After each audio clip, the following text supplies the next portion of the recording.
जय गुरु जी।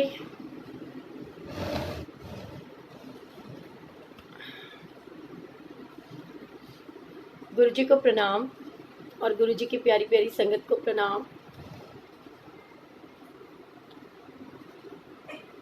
आज फिर से फ्राइडे है एंड बहुत सारी संगत है जो गुरु जी के पास मंदिर गई होगी मत्थे टेकने के लिए। सो सबको गुरु जी महाराज के दर्शन मिले। ये सौभाग्य है हम सबका कि हम गुरु जी के दर्शन कर पाते हैं और गुरु जी ऐसे ही सबको ब्लेस करते रहें। जय गुरु जी। नीतू आंटी,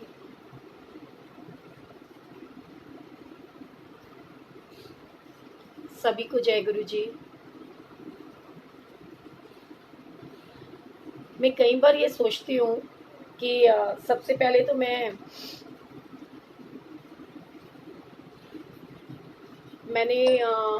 मैसेज देखा था।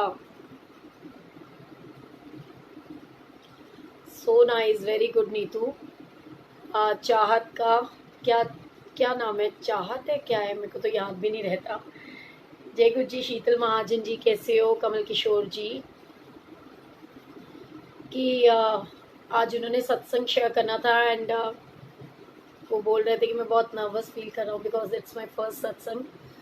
सो गुरु जी के पास जब बैठते हैं तो गुरु जी की मर्जी होती है एंड गुरु जी की ब्लेसिंग्स आपके हमारे सबके साथ होती है। तो बट ऑब्वियस नर्वसनेस तो होती है कई बार, पर गुरु जी बैठे हैं तो बिल्कुल नर्वस होने की ज़रूरत नहीं। आपके मन के भाव आप गुरु जी के सामने हमेशा रख सकते हो। जय गुरु जी। नेहा जी, संगीता खोसला जी, अनिल जी जय गुरु जी। मीनू वर्मा जी जय गुरु जी। नीरू जैन जी, सभी को जय गुरु जी। चारू अब आप रह गए हो एंड चारू भी 4 o'clock पे आप लोगों के साथ सत्संग शेयर करेगी। Thank you so much Neeru aunty. सभी लोग कह रहे थे कि गुरु जी के दर्शन नहीं किए हैं बड़े दिन से, तो सबसे पहले तो आप गुरु जी के दर्शन कीजिए। वेरी नाइस मीनू जी, बिल्कुल गुरु जी मेहर करें और सभी लोग गुरु जी के दर्शन जो हैं वो कर सकें, गुरु जी का सत्संग कर सकें। मिनी खुराना जी, भावना जी, सभी को जय गुरु जी। डिम्पल जी,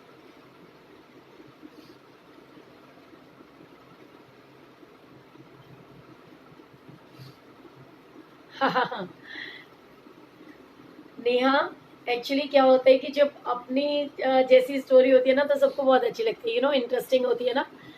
बिल्कुल फैमिली के अकॉर्डिंग जो होती हैं तो वो तो बहुत मज़ेदार होती हैं।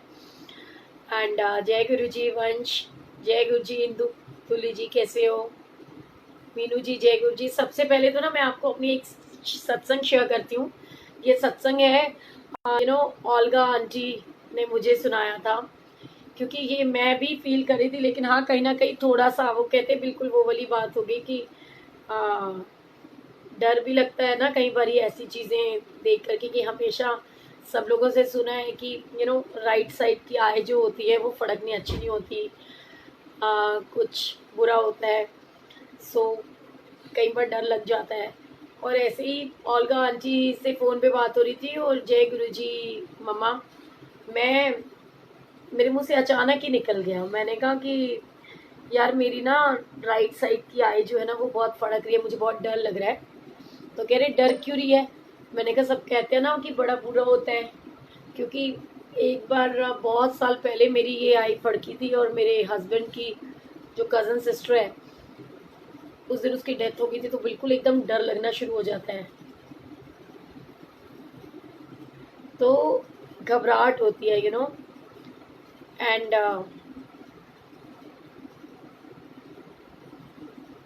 मेरे को ओल्गा आंटी ने सुनाया सत्संग। सो आप सभी लोग पहले अपनी अपनी सत्संग शेयरिंग की सेवा स्टार्ट कर दीजिए, उसके बाद में मैं सत्संग शेयर करना आपके साथ स्टार्ट करती हूँ। एंड आज तो सच में गुरुजी ने बहुत बहुत ब्लेस भी किया है, जिसके लिए गुरुजी महाराज का बहुत बहुत शुक्राना। तो मैं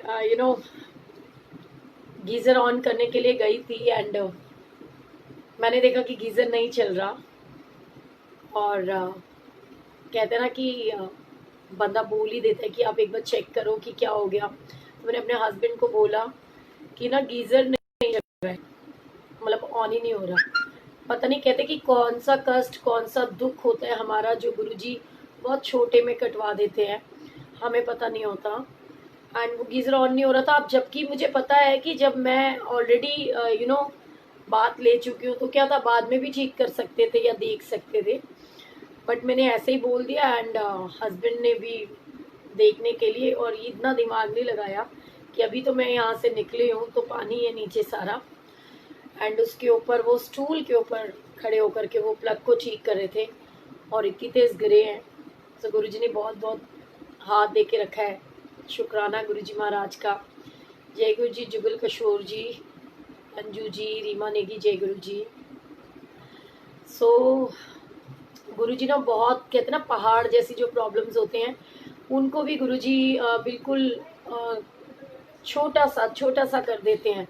एंड बहुत सारे सत्संग्स भी होते हैं लाइफ के अंदर ऐसे, जिनके माध्यम से गुरुजी हर पल ये भी बताते रहते हैं कि चिंता ना करो, मैं थोड़े नाल हाँ, और जब तक मैं थोड़े नाल हाँ थोड़ा बाल भी बाका नहीं हो सकता। एंड गुरुजी की कृपा से, जैसे मैंने आपको बताया कि ओल्गा आंटी का जब फ़ोन आया तो मैंने उनको बताया, मैंने कहा ऐसे ऐसे ना यार, मेरी ना जो राइट आई है वो ना बहुत फड़क रही है और मुझे बहुत टेंशन हो रही है, तो मेरे को बताओ कि मैं क्या करूँ, मुझे बहुत घबराहट हो रही है। तो मुझे हंसने लगी, कहती पागल तो नहीं है। मैं क्या, क्यों? कहते यार कमाल है, हम गुरुजी वाले हंसी भी कोई इतना दे वहम करते हैं। मैं क्या, नहीं करते तो नहीं है, बट फिर भी ना ऐसे ऐसे हो गया था। कहते एक बात बता, आँख तेरी फड़क रही थी, हस्बैंड की कज़न सिस्टर की डेथ से तेरा क्या ताल्लुक है? एवं दिमाग में साइकोलॉजिकल प्रेशर लेके बैठ गई है। तो मैंने कहा हाँ बात तो ये सही है। तो फिर उन्होंने ना मुझे एक सत्संग सुनाया कि कहते कि एक बार ना एक अंकल गुरुजी के पास बैठे हुए थे। एंड वो गुरुजी को बोलते हैं, thank you so much Neeru ji, same to you, कि मेरी ना एक पता नहीं खब्बी या सजी जो भी कहते बड़ी अख बड़ी फड़क रही है। तो गुरुजी कहते लै फिर की होया, फिर की होया? कहते जब हमारी लेफ्ट साइड के किसी ऑर्गन में प्रॉब्लम होती है तो राइट साइड की जो आई फड़कती है, तो वो एक्चुअली में एक एक्यूप्रेशर होता है जो कर रहे होते हैं, बॉडी अपने आप ऑटोमेटिक एक्यूप्रेशर लेती है, जिसकी वजह से ताकि वो प्रॉब्लम सेटल हो जाए।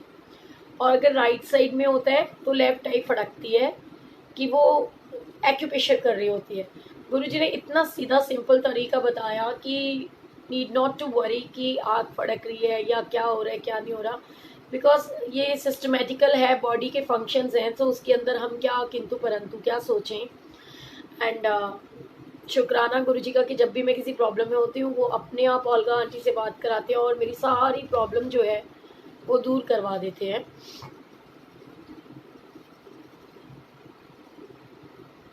अच्छा, थैंक यू सो मच, क्या बात है। चारू आंटी कह रही हैं आप गुरुजी के पास बैठ के ज़्यादा अच्छे लगते हो।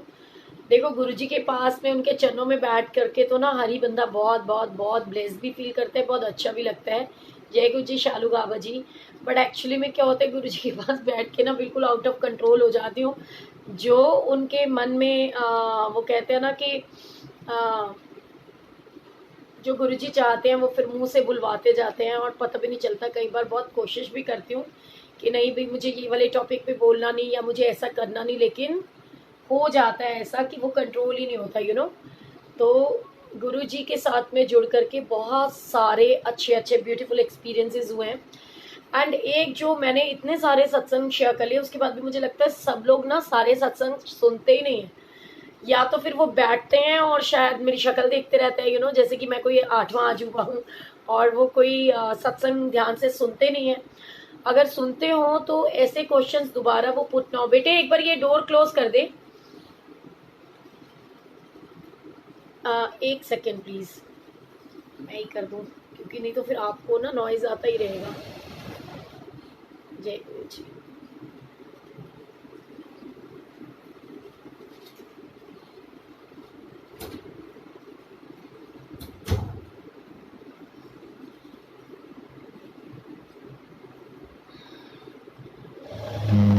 क्योंकि आजकल बच्चों के पास तो सीरीज वगैरह देखने के अलावा कुछ है भी नहीं, है ना।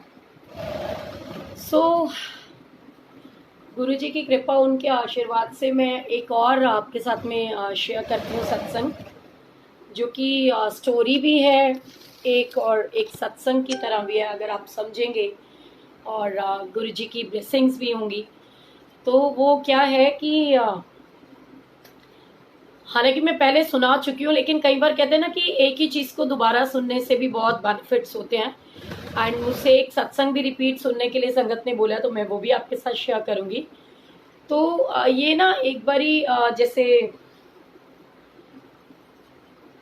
थोड़ा यहाँ पर डिफरेंट वे में है कि कई बार हम किसी भी चीज़ को ना बहुत एक्स्ट्रा ऑर्डिनरी सोचते हैं, एंड ज़्यादा से ज़्यादा हमारे दिमाग में कुछ चीज़ें चलती रहती हैं, और जब बहुत ज़्यादा वो चलने लग जाती है ना कहीं हमारा दिमाग भी उसी के हिसाब से ज़रूरत से ज़्यादा चलने लगता है, और हम बहुत ज़्यादा परेशान भी हो जाते हैं। कई बार ऐसे सर्कमस्टांसेस होते हैं लाइफ के अंदर कि सही चीज़ें भी ना हमको उल्टी लगने लग जाती हैं, राइट। तो ये स्टोरी है एक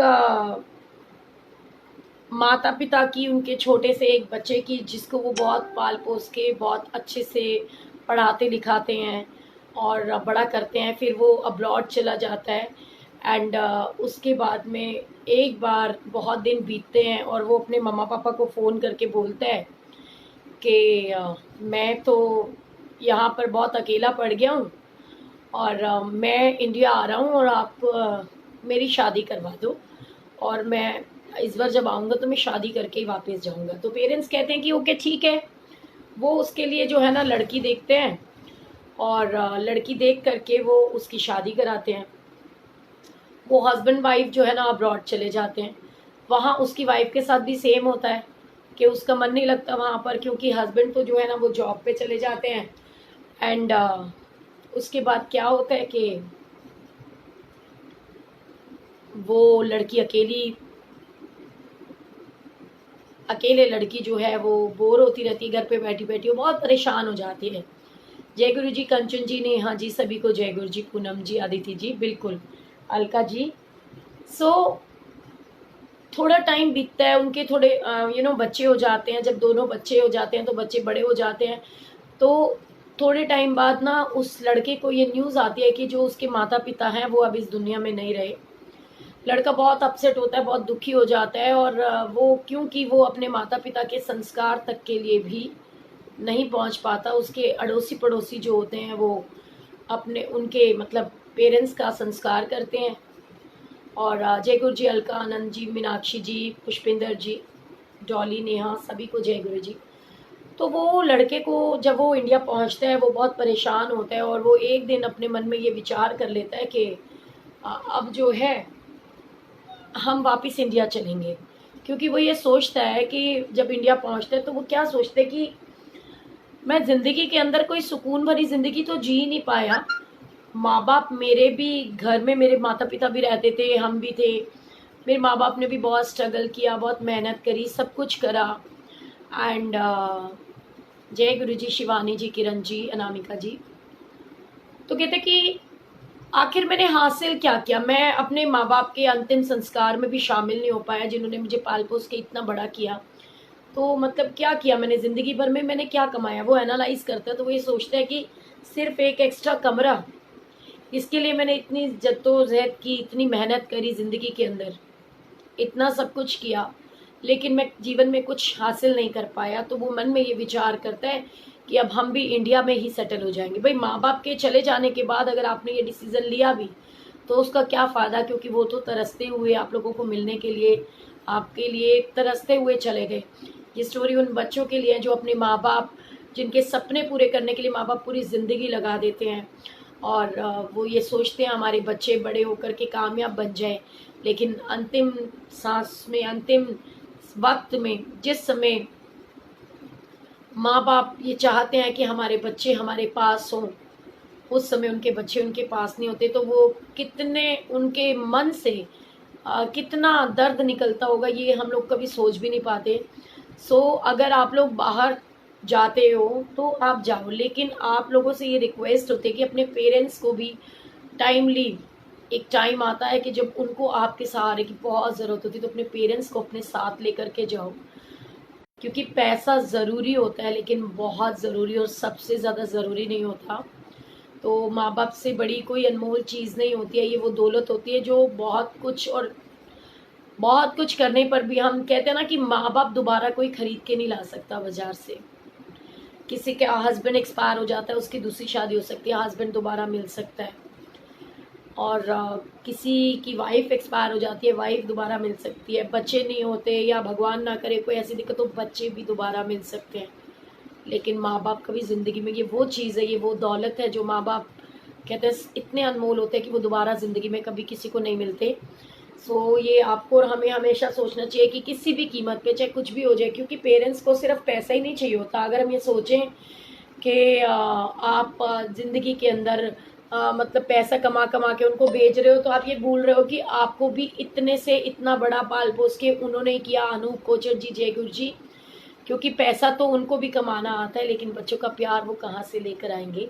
सो अपने बच्चों को जितना प्यार करते उतना ही अपने पेरेंट्स को भी करना चाहिए। एंड जैसे कि मैं आपको बता रही थी कि थोड़े टाइम बाद जब उसने ये सोचा और वो इंडिया आया, तो थोड़े दिन बाद जो है अ, मुझे बहुत दुख है अनुपमा जी, ये सुन कर के बहुत बुरा लग रहा है। बट शायद ये 2020 ना बहुत ही बेकार चढ़ा है, इसमें बहुत लोगों ने अपने बहुत सारे अपनों को खोया, मैंने भी अपने पापा को खोया है। तो मैं आपका दर्द समझ सकती हूँ। तो गुरुजी सबके ऊपर कृपा भरा हाथ रखें और चिंता मत करो, हम सबके गुरुजी है ना, हम सबके पिता है ना। सो सभी से मैं पहले रिक्वेस्ट करूँगी, क्योंकि अभी तो ये मैंने स्टार्ट ही करा है। आप सब लोग सत्संग शेयरिंग की सेवा कीजिए, क्योंकि आपके साथ में मुझे आज एक बहुत ब्यूटीफुल सत्संग भी शेयर करना है, और बहुत सारी कुछ कहते हैं मन के भाव है जो मुझे आपके साथ शेयर करने हैं, लेकिन पता नहीं किसके लिए कौन सा आंसर होता है।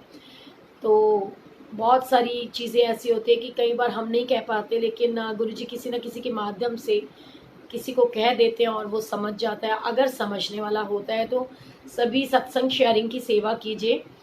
एंड वो थोड़े दिन बाद उसकी जो वाइफ होती है वो भी एक्सपायर हो जाती है, और फिर थोड़ा टाइम बीतता है तो वो क्या देखता है कि मेरे बच्चे तो इंडिया में रहना ही नहीं चाहते, तो बेटी भी अंग्रेज़ से शादी कर लेती है और बेटा भी, और वो वापस एक अमेरिका में सेटल हो जाता है, एक ऑस्ट्रेलिया में, और वो भी अकेला का अकेला रह जाता है जैसे उसके माता पिता अकेले रह गए थे। तो ऐसा कोई काम नहीं करना, क्योंकि हम अपने बच्चों के लिए ना एक इंस्पिरेशन होते हैं। हमारे बच्चे भी जो हमें करता देखते हैं वही सीखते हैं। एंड एक और मेरे को स्टोरी याद आ रही है।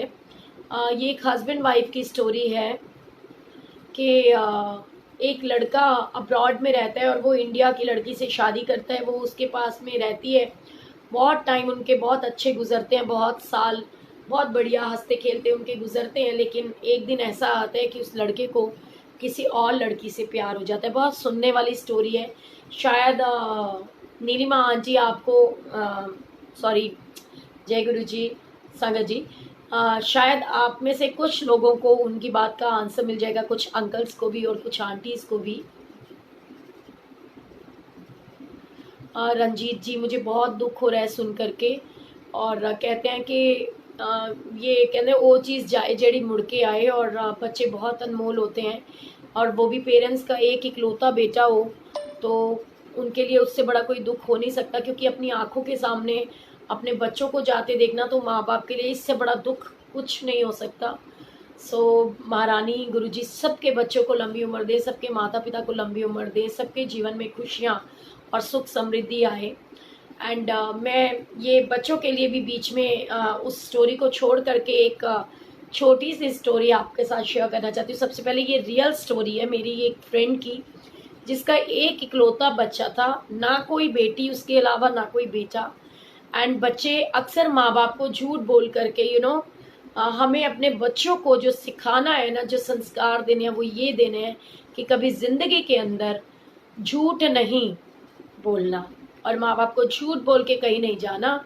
क्योंकि ये स्टोरी है रियल स्टोरी मेरी फ्रेंड और उसके बेटे की, जो कि अपने मम्मा को बोल करके कि मैं जापानीज पार्क तक जा रहा हूँ, और अपने दोस्तों के साथ मूर्थल चला जाता है। माँ सोच रही होती है बच्चा पार्क में खेल रहा है, तो वो उसको इतनी चिंता नहीं होती है। और 1 घंटा बीतता है, 2 घंटे बीतते हैं, वो बड़ी परेशान हो जाती है कि क्या बात है, इतनी देर से कहाँ रह गए बच्चे।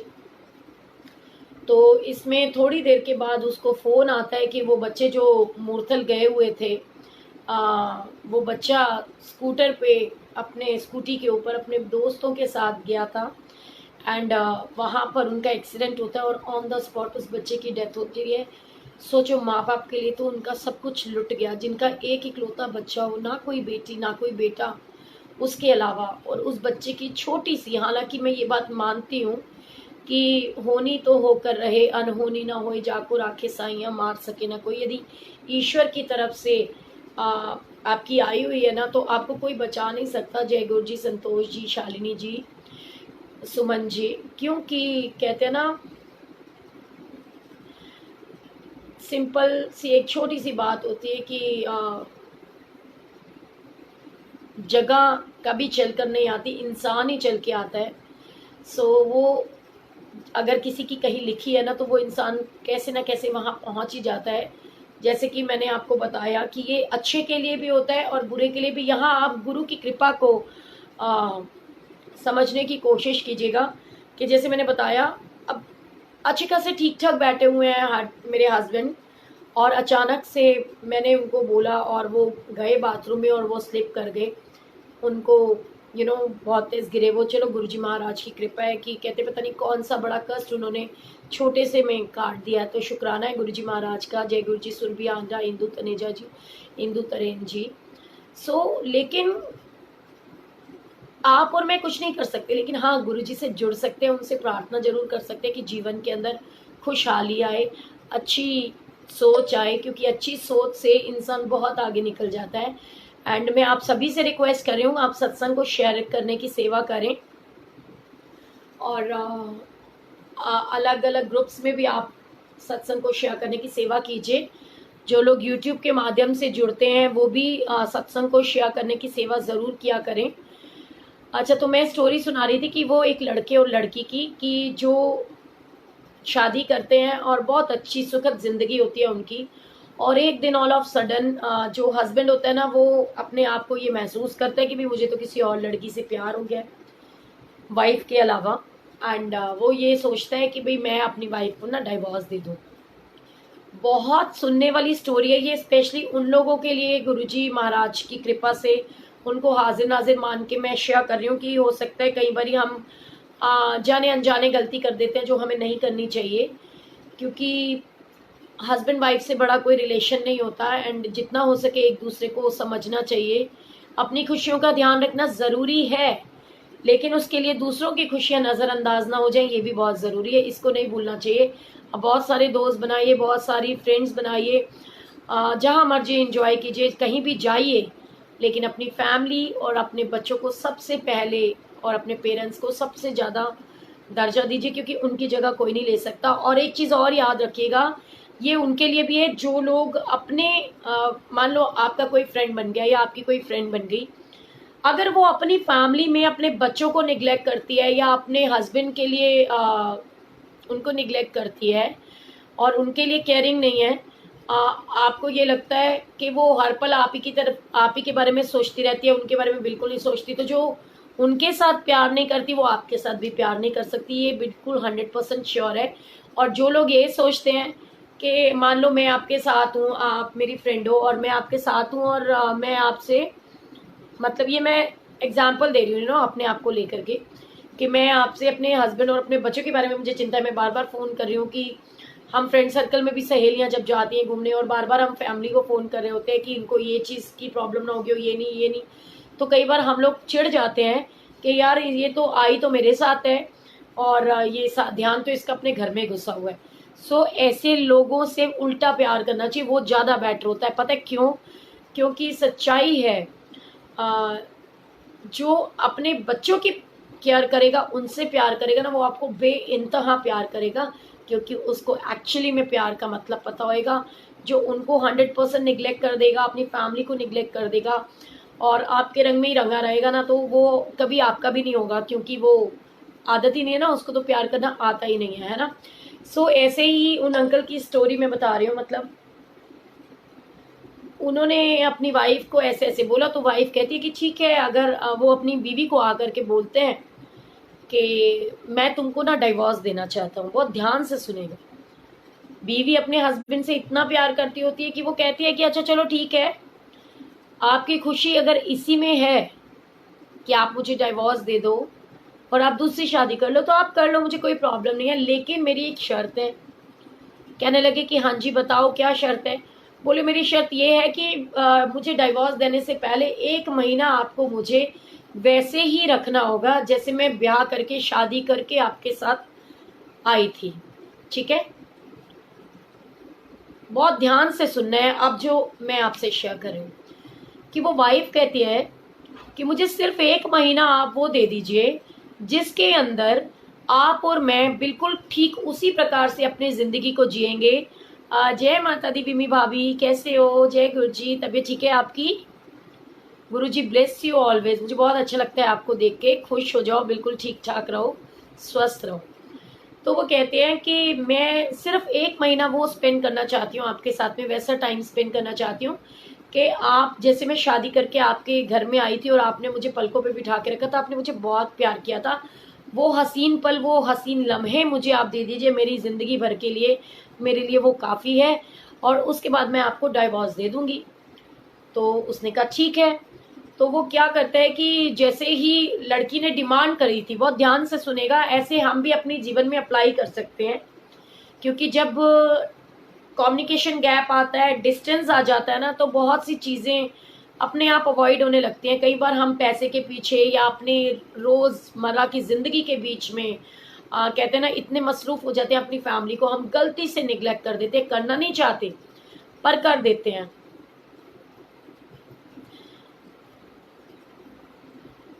तो क्या होता है कि वो बताती है, उन जैसे कि उसने कहा था कि आप मेरे साथ में हर दिन वैसे स्पेंड करोगे जैसे मैं नई नई शादी करके आई थी। तो उसने कहा ठीक है।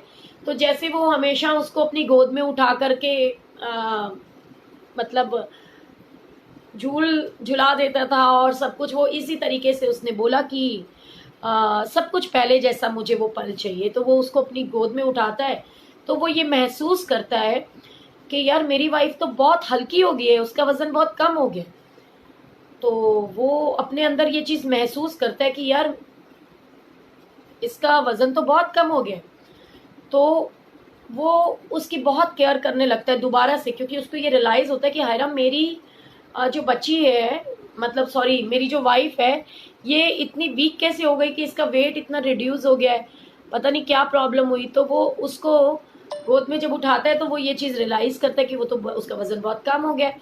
तो वो सोचता है कि मैं ना इसकी अब ज़्यादा केयर करूँगा। वो उसकी बहुत केयर करता है, हंसते खेलते सारे टाइम स्पेंड होते हैं, वो ज़्यादा ध्यान रखने लगता है उसका कि क्या हो गया मेरी वाइफ को, वो क्यों इतने मतलब इसका वेट इतना लूज क्यों हो रहा है।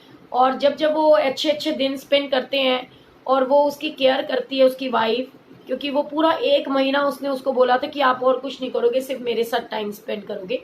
तो उस इन बिटवीन वो ये रियलाइज करता है कि मेरी बीवी से ज़्यादा प्यार तो मुझे शायद कोई कर ही नहीं सकता, क्योंकि जितना ये मेरी केयर करती है, नई नई चीज़ें बना बना के मुझे खिलाती है, मेरी हर बात को बर्दाश्त करती है, और हर चीज़ में सबसे पहले ये मुझे इम्पोर्टेंस देती है।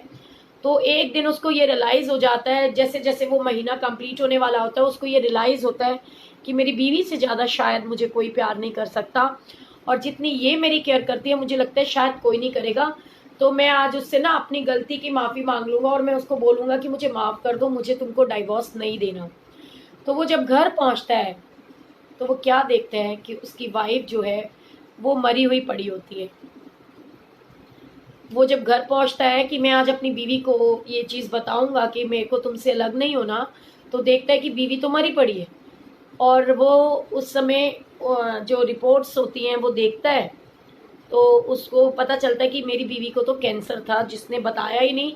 और उसने तो अपना वो टाइम अपनी बीवी ने जो कहते हैं ना कि अपने हस्बैंड के टाइम स्पेंड करना था, तो उसने तो उससे वो 1 महीना जो उसके पास बचा था वो टाइम उससे मांग लिया और हंसते खेलते अपने प्यार के साथ, अपने हस्बैंड के साथ अपना वो जाने वाला जो टाइम था, 1 महीना जो उसके पास बचा था, उसको बहुत अच्छे से गुजारा। लेकिन उसके हस्बैंड को तो उसको सॉरी बोलने का मौका भी नहीं मिला। तो कई बार ज़िंदगी के अंदर ऐसी बहुत सारी चीज़ें होती हैं कि हम जाने अनजाने अपनी ही फैमिली को बहुत निगलेक्ट कर देते हैं। वो नहीं होना चाहिए, क्योंकि अगर आपको खुशियाँ चाहिए तो उनको भी चाहिए। तो कोशिश किया करें कि एक दूसरे के साथ हंसते खेलते टाइम स्पेंड किया करें, क्योंकि उतार चढ़ाव तो जीवन में आते हैं। पैसे के लिए तो फैमिली को निगलेक्ट कर देना या कुछ भी ऐसा करना वो बहुत गलत होता है, ऐसा मतलब मेरे को लगता है। और क्योंकि मैं आपसे डिस्कस कर रही हूँ, आपसे बातें कर रही हूँ, तो मुझे लगता है कि भाई बहन तो वही होते हैं ना जो आपको रियल चीज़ समझाएं और बताएं। तो गुरु जी की कृपा हम सब के ऊपर यूं ही हंसती खेलती हम रहें, बनी रहे। एंड ऐसे ही फैमिली मेम्बर्स की, बच्चों की एक और स्टोरी बताती हूँ कि एक व्यक्ति होता है जिसकी एक इकलौती बेटी होती है और वो अपनी बेटी से बहुत बहुत बहुत प्यार करता होता है। एंड उसकी जो बेटी होती है वो भी अपने पापा से बहुत प्यार करती है। लेकिन जब वो बेटी बड़ी होती है तो लैक ऑफ कम्युनिकेशन, कि वो आपस में हर बात शेयर नहीं कर पाते। एक दिन क्या होता है, वो बच्ची बाहर मतलब अपनी पसंद के लड़के के साथ में शादी करके आ जाती है। उसके पापा को बहुत हर्ट होता है और उसके पापा उसको बोलते हैं कि तुम मेरी नज़रों से दूर हो जाओ, छोड़ कर चले जाओ, मतलब आप ये मेरे पास मत आओ, आपने मुझे बिना बताए शादी करी है और आपने बहुत गलत किया है। तो वो लड़की जो है ना, वो जो कि अपने पापा को बहुत प्यार करती होती है, जिसके पापा ने उसको इतने पलकों पे बिठा करके लाडों से पाला होता है, वो लड़की ना अपनी गलती नहीं देखती कि मैंने बिना पापा को बताए लव मैरिज करी, शायद मैं पापा को बता के करती तो पापा मान जाते।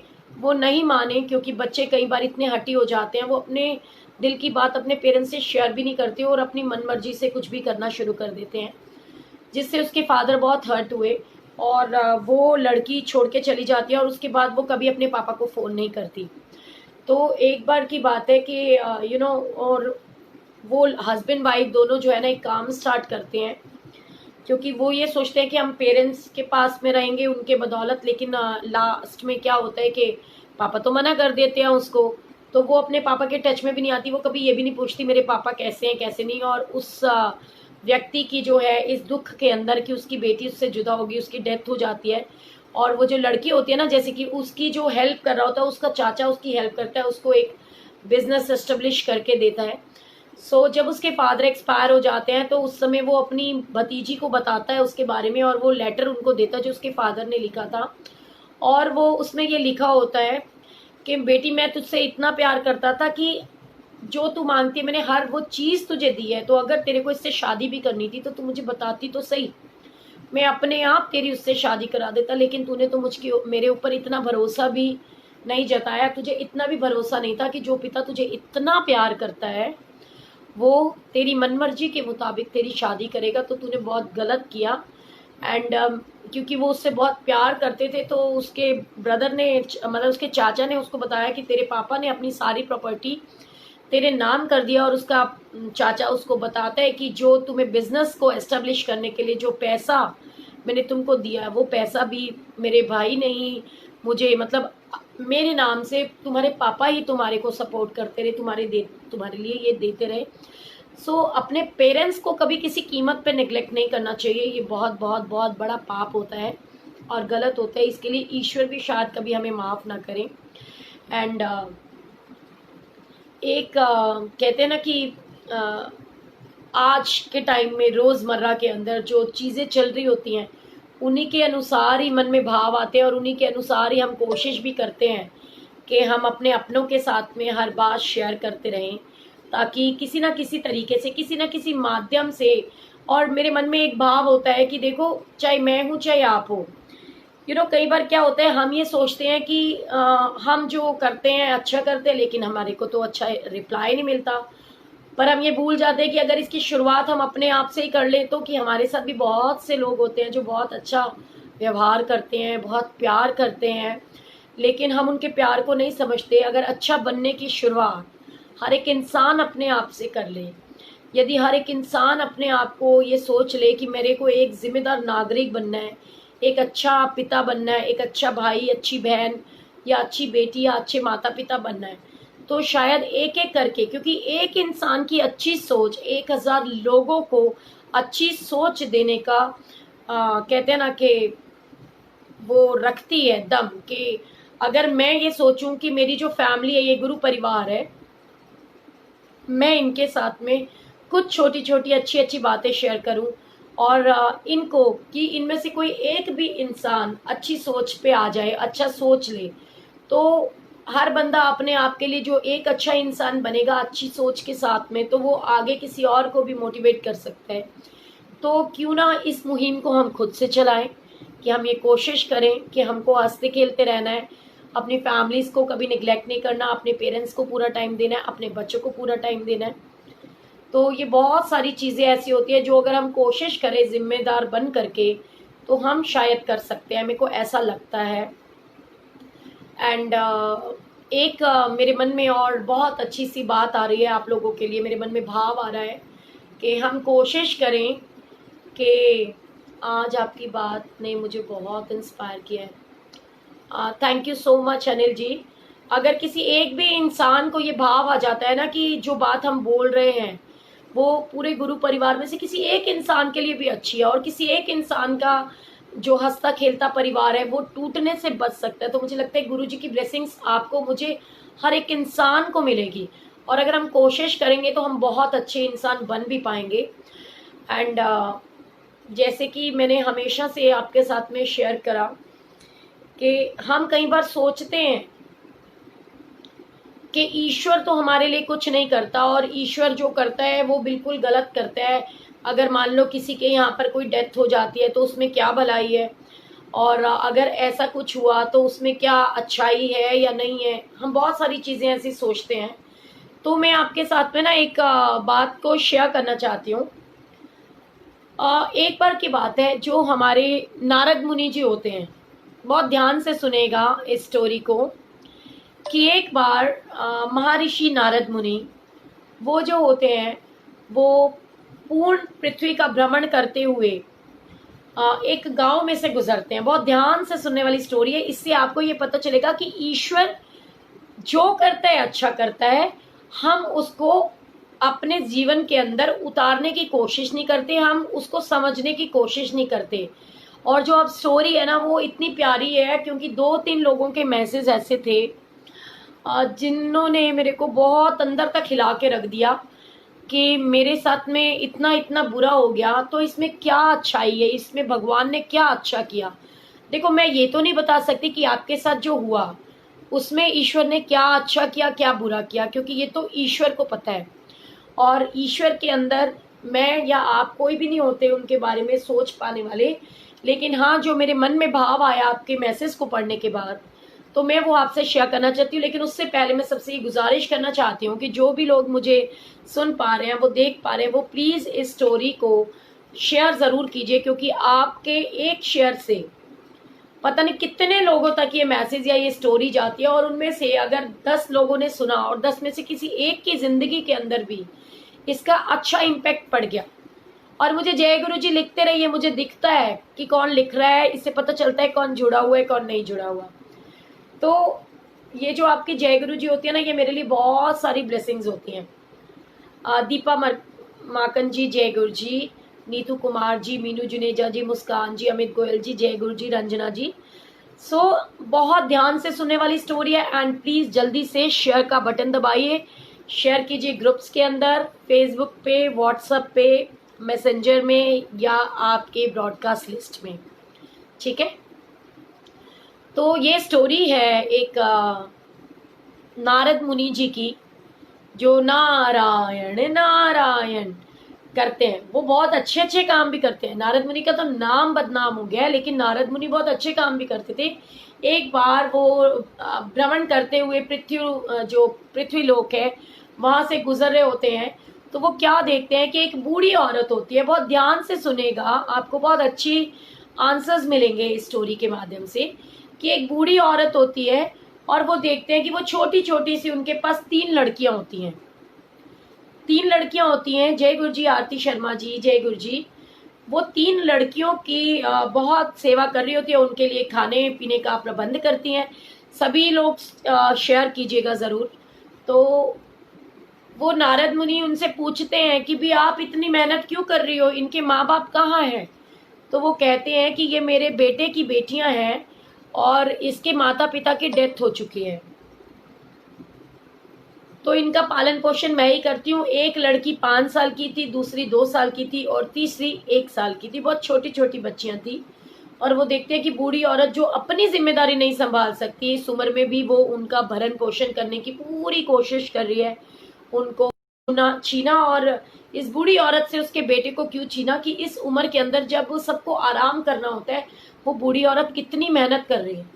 ऐसे करते करते एक दिन फिर वो पृथ्वी लोक पे आते हैं नारद मुनि जी, और वो घूम रहे होते हैं। तो वो क्या देखते हैं कि वो 3 छोटी छोटी बच्चियां बिलक बिलक कर रो रही होती हैं, और इस बार उनके साथ उनकी वो बूढ़ी दादी भी नहीं होती। तो भगवान जो कहते हैं ना कि नारद मुनि जी होते हैं, नारायण नारायण जो करते हैं, जय गुरु जी, यशस्विनी हाउ आर यू। सो वो क्या करते हैं कि वो भगवान विष्णु के पास जाते हैं और उनको बोलते हैं कि हे प्रभु, मैं आपसे बहुत ज्यादा रुष्ट हूँ, बहुत गुस्सा हूँ।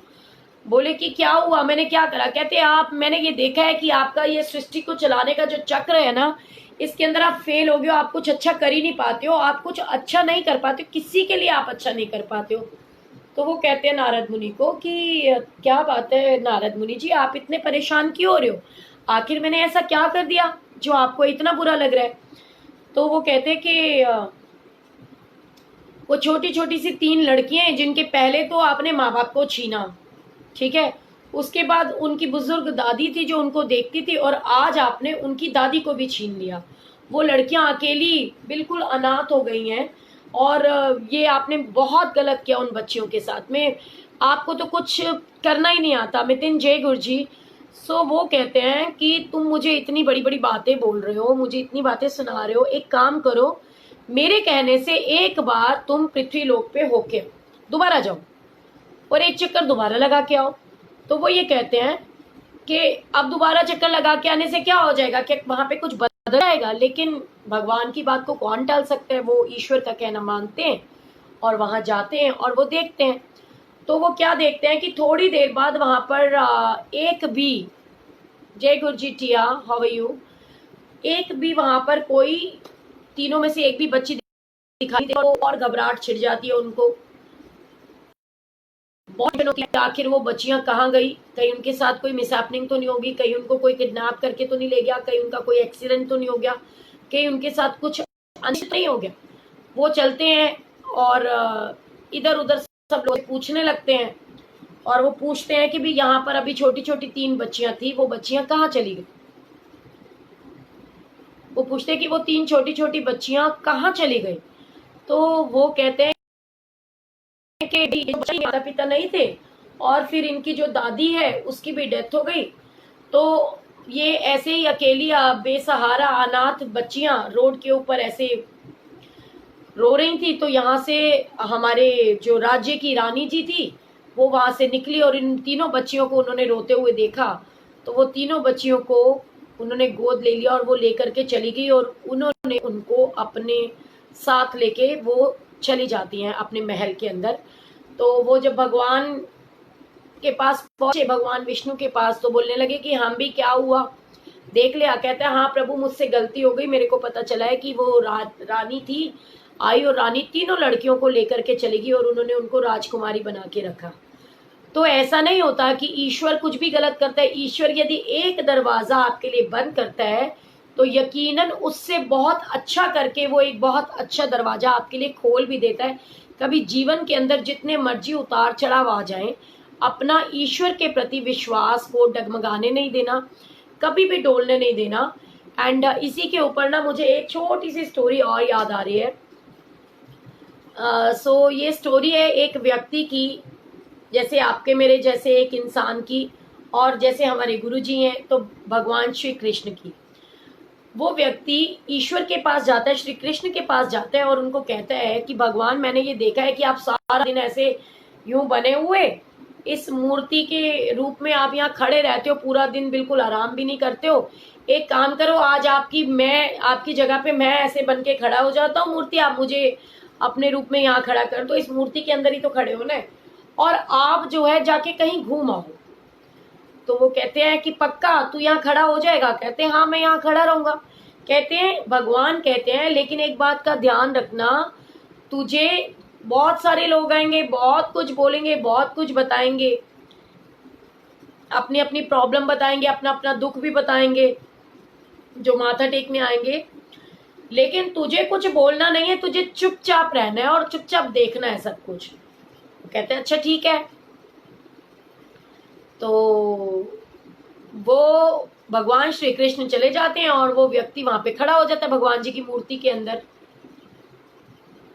तो क्या होता है कि वो देखता है, सबसे पहले एक बहुत बड़ा धन्ना सेठ वहां पर आता है, सॉरी, और वो क्या देखता है कि वो बहुत पैसे वाला होता है। जय गुरु जी, अमन कौर जी, सारिका जी, कैसे हो? गुरु जी ब्लेस यू ऑलवेज। तो वो कहते हैं कि वो देखता है कि वो जब माथा टेकता है ना, तो सेठ का पर्स जो है वो वहां पर गिर जाता है, लेकिन वो कुछ नहीं बोलता, क्योंकि भगवान ने उसे कहा था कि तू स्टैचू बन के खड़ा रहेगा, तुझे कुछ नहीं बोलना। वो कुछ भी नहीं बोलता, वो चला जाता है। फिर थोड़ी देर बाद क्या होता है कि वो देखता है कि एक जो है बहुत गरीब मजदूर किस्म का व्यक्ति आता है, वो माथा टेकता है और उसको वो पर्स मिलता है और वो पर्स को वो उठा के ले जाता है। ठीक है, तो उसके थोड़ी देर बाद वो देखता है कि ये तो पर्स उठा के ले जा रहा है, पर क्योंकि भगवान ने कहा था तुझे कुछ नहीं बोलना, तो वो कुछ नहीं बोलता, वो चुपचाप रहता है। तो उसके बाद में थोड़ी देर बाद एक जो नाव को चलाने वाले, जो शिप को चलाने वाले होते हैं ना, वो व्यक्ति आता है और वो उनको माथा टेक रहा होता है। और नाविक जो होता है वो ये कहता है कि भी मैं नाव चलाने जा रहा हूँ, तो मेरी रक्षा करना और मुझे ठीक ठाक घर पे पहुंचाना, ईश्वर वो प्रार्थना कर रहा होता है। तो वो क्या देखता है कि इतने में वो जो सेठ है वो पुलिस को लेकर के आ जाता है, और उसको ये लगता है कि मेरे बाद अगर किसी ने माथा टेका है तो इस नाविक ने टेका है, तो अवश्य ही मेरा पर्स इसके पास होगा। तो क्योंकि परमात्मा ने तो ये कहा होता है ना उसको कि तुझे कुछ बोलना नहीं है, तू बिल्कुल चुपचाप मौन खड़ा रहेगा। वो फिर चुप होता है, उसको बहुत गुस्सा आ रहा होता है। तो इतनी देर में भगवान श्री कृष्ण वापस आ जाते हैं। तो वो आते हैं तो वो ये बोलते हैं कि आपने कहा था कोई कुछ भी कहे, कुछ भी करे, आपको कुछ नहीं बोलना। जय गुरु जी, सपना पंजाबी जी, सुमन चुग जी, मनीषा जैन जी, सपना जी, जय गुरु जी। तो वो कहते कि इसमें क्या कि कुछ नहीं करना, मैंने कुछ नहीं बोला, लेकिन आपने तो सब कुछ गलत मलत कर दिया, आप सबको गलत गलत देते हो। तो कहते कि मैंने क्या गलत किया? कहते कि नहीं, आप मेरे को ना आप जाने दो, मुझे ये इनको रोकना है। आपने मुझे कह दिया कि तू कुछ बोलेगा नहीं, इसमें क्या अच्छा था? उस बंदे का पर्स गया और वो अगले और जिसने आया भी नहीं उसको उस चीज की सजा मिल रही है, इसमें क्या अच्छा है?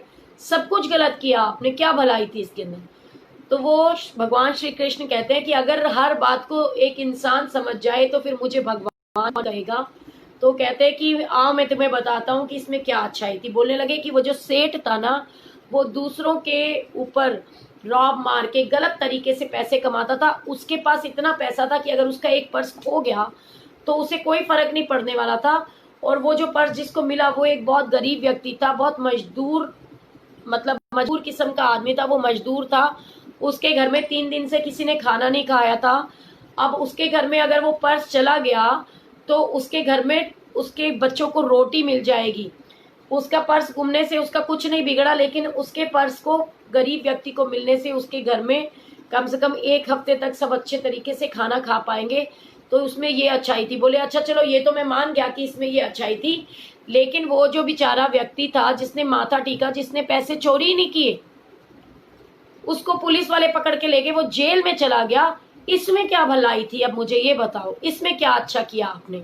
वो कहते ये जो नाविक था ना, ये जाता समुद्र के अंदर नाव लेकर के, इसकी नाव जो है आज डूब जाती और इसकी मृत्यु हो जाती, तो इसकी मृत्यु को रोकने के लिए मैंने इसको जेल भेज दिया। अब जिसकी वजह से ये टाइम पर उस नाव में नहीं पहुंच पाया और इसकी मृत्यु होने से बच गई। तो कभी भी भगवान की द्वारा किए हुए कार्यों के अंदर अपनी छेड़छाड़ नहीं करनी चाहिए, क्योंकि ईश्वर जो कुछ करता है अच्छा ही करता है। और कहते हैं ना, मानव तू परिवर्तन से काहे को डरता है, क्योंकि बहुत सारी चीज़ होती हैं, अगर हर चीज़ हमारी सोच समझ के अनुसार चलने लग जाए, अगर हमें इतनी समझ आ जाए तो फिर हम भी भगवान ही ना बन जाए। तो इसलिए कभी भी इस तरीके का काम नहीं करना चाहिए कि किसी को कोई परेशानी हो और या किसी को हमारी वजह से कोई दिक्कत हो। और ऐसे ही बहुत सारी अनगिनत स्टोरीज हैं जो हम डेली डिस्कस करते रहते हैं। और लेकिन मैं ये देखती हूँ कि आप लोग शेयर नहीं करते हो आजकल, बिल्कुल भी। मुझे पता चल जाता है and this is very wrong, क्योंकि आप अपने हिस्से की सेवा नहीं कर रहे हो। और अगर मैं भी ये सोच लूँ कि मुझे भी नहीं करनी तो फिर कैसे? तो क्योंकि ये अच्छी चीज़ नहीं होती है। और जिनके भी मैंने मैसेजेस देखे, मैं चाहती हूँ गुरुजी उनको सबको बहुत बहुत बहुत सारी खुशियाँ दे, किसी के ऊपर कोई दुख तकलीफ ना आए। गुरुजी की ब्लेसिंग्स आपको, मुझे, हर किसी को मिलती रहे, क्योंकि वो कहते हैं नानक नाम चढ़दी कला तेरे पाने सरबत्ता पला। और बहुत सारे ज़िंदगी के अंदर चीज़ें ऐसी आती हैं जब बहुत ही अच्छा अच्छा होता है, बस आपका भरोसा होना चाहिए। इसके ऊपर लास्ट में मैं छोटी सी 2 बातें आपके साथ में शेयर करूंगी। ये जो हमारे भीष्म पितामह और दुर्योधन के बीच की गुफ्तगू थी, कि भीष्म पितामह रोज दुर्योधन को समझाते थे और दुर्योधन उनसे लड़ रहा होता था कि आप युद्ध तो हमारी तरफ से लड़ते हो, लेकिन मैंने ये देखा है कि आप दिल से नहीं लड़ते हो। आप जो पांडव है ना, उनको हराना ही नहीं चाहते हो, बहुत समझाने की कोशिश करते हैं भगवान, लेकिन जो भीष्म पितामह, लेकिन उनको, दुर्योधन को तो विनाशकाले विपरीत बुद्धि, उसे तो कुछ समझ ही नहीं आता। तो फिर भीष्म पितामह उसको ना ये कह देते हैं, ये प्रतिज्ञा लेते हैं कि thank you so much Shubhangi ji, कि वो प्रतिज्ञा ले लेते हैं कि मैं जो है ना, आप कल एक पांडव का जरूर मैं उसको मैं कल जो अर्जुन है उसको, उसका वध कर दूंगा, और या तो अर्जुन नहीं रहेगा या तो मैं नहीं रहूंगा। तो ऐसा कह देते हैं तो दुर्योधन बहुत खुश हो जाता है। क्यों?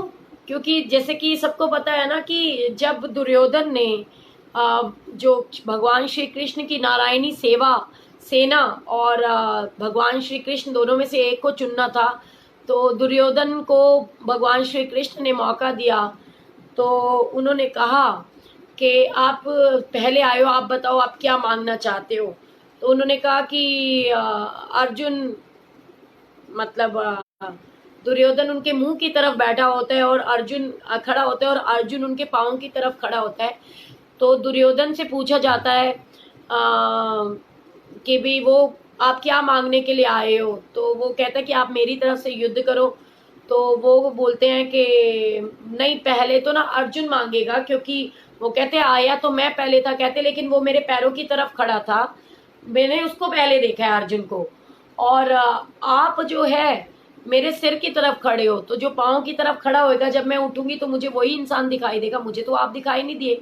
तो पहले जो है ना अर्जुन मांगेगा। तो कहते ठीक है, अर्जुन मांग ले। तो अर्जुन कहता है कि मेरे को आप चाहिए, मेरे श्री कृष्ण भगवान को कहते हैं कि मुझे आप चाहिए।